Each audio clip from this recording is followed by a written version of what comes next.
안녕하세요. 김영천 집사입니다. 저는 수학과학만 좋아하는 순도 100% 이과형입니다. 초등학교, 중학교 시절 방학 숙제로 꼭 읽는 일기 쓰기와 독서 감상문은 저의 행복한 방학을 어둡게 만드는 존재였습니다.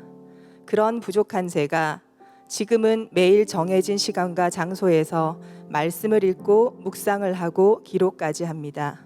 정말 하나님의 은혜입니다. 제가 하고 있다는 건 모든 분들이 하실 수 있다는 확실한 증거입니다. 묵상을 하고 기록을 하기 시작한 것은 올해 4월 코로나로 저의 영성이 바닥을 칠 때 담임 목사님으로의 권면으로 시작하게 되었습니다. 저는 작년이 되어 하나님을 만났기에 하나님을 알고 싶어 교회에서 열어주시는 교육과 훈련을 빠짐없이 받으려고 노력했습니다. 또 성경 통독반에서 한꺼번에 많은 양의 성경을 읽어 빠른 시간에 통독함에 뿌듯해하고 있었습니다. 또 한편으론 교육을 통해 하나님의 마음을 알고자 했던 첫 마음을 잊어버리고 성경 지식을 머리에만 쌓고 있었던 건 아닌지 그런 두려움도 있었습니다.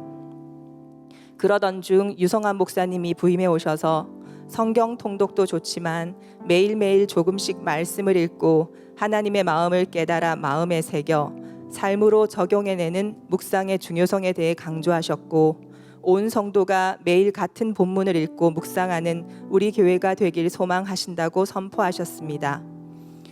안성종 목사님의 큐티 교육을 받고 묵상을 시작했지만 참 어려웠습니다.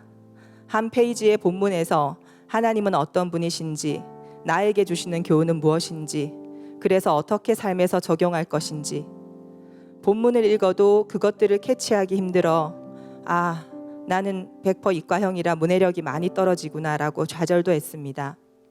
심지어 안성종 목사님이 나에게 주시는 교훈만 묵상하라고 그렇게 강조하셨는데 혼자 묵상을 할 때면 자꾸 나가 아닌 너에게 주시는, 그들에게 주시는 교훈을 묵상하곤 했습니다.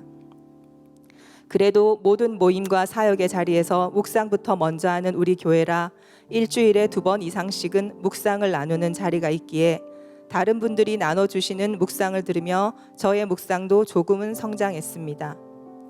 하지만 모임이 없는 날은 하루 중 남는 시간이 있는 날에만 묵상집 양쪽 페이지를 읽기만 하거나 운전 중에 묵상 앱을 틀어놓고 듣기만 하는 날이 많았습니다. 사람들 만나고 TV 볼 시간은 있지만 묵상할 시간은 없었습니다.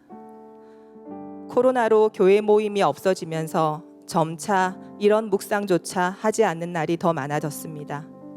그러던 지난 4월 목사님이 묵상을 권면해 주셨을 때는 긴장되고 부담감은 있었지만 어둠에서 빛으로 건져주시는 하나님의 은혜라고 생각되어 기뻤습니다. 묵상을 하고 기록을 하기 위해 지금은 하나님께서 주시는 하루의 말씀을 읽고 또 읽고 또 읽습니다. 하나님을 믿는다 입술로 고백하면서 세상만 바라보고 제 욕심만 채우는 이스라엘 민족과 똑같은 저를 발견하고 회개하게 하십니다. 토요일엔 일주일의 묵상 일기를 다시 읽으며 지난 한 주를 돌아봅니다. 기록의 유익함을 이제서야 깨달았습니다. 정해진 시간과 장소에서 하나님과 교제하는 시간, 묵상하는 이 시간이 너무 귀하고 행복하고 감사합니다. 묵상을 기록하지 못한 날은 다른 분의 기록에서 하나님의 마음을 읽습니다. 우리는 연약하여 서로 연합할 때 하나님은 더 힘주심을 다시 깨닫습니다. 바쁜 일상을 제쳐두고 묵상을 최우선에 두고 시작된 하루는 감사가 넘쳐나지만 연약한 저는 하루를 살다가 또 세상만 바라보고 하나님을 잊습니다. 하지만 하나님은 다시 새 하루를 열어주시고 묵상을 통해 만나주시고 위로해 주십니다.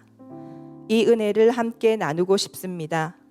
매일 묵상을 통한 하나님과의 교제를 우리 신세계 교회의 모든 성도님들과 함께하길 간절히 소망합니다.